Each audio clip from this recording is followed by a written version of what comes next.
পহেলিকা কেমন আছেন? ভালো আছি। কাজকাম কেমন চলছে?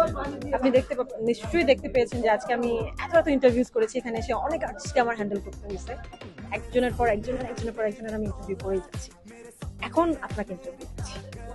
এই যে ইন্টারভিউ নেওয়া আর ইন্টারভিউ দেওয়ার মধ্যে মানে ফিলিংসটা কেমন?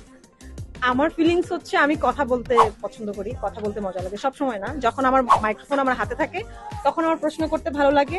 আমি কারো মানে আমার জাস্ট মানুষকে নিয়ে অনেক কৌতূহল ফিল হয়। নতুন কিছু যদি কারোর থেকে জানতে পারি, হ্যাঁ, and মানুষের থেকে অনেক কিছু শেখার আছে।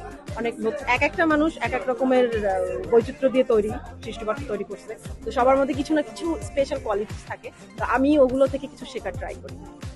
এই যে অনেক সেলিব্রিটিরা আপনাকে ইন্টারভিউ দিতে ভয় পায়, এটা কি সত্যি? এটা একদমই সত্যি কথা না। ওই যে তমা রশিদ বসে আছে, ওর ইন্টারভিউ দিতে সবাই ভয় পায়, আমার ইন্টারভিউ দিতে কেউ ভয় পায় না। ইভেন আমার স্টার গল্পের মাইক্রোফোনটা দেখলে আমি বুঝি যে আর্টিস্ট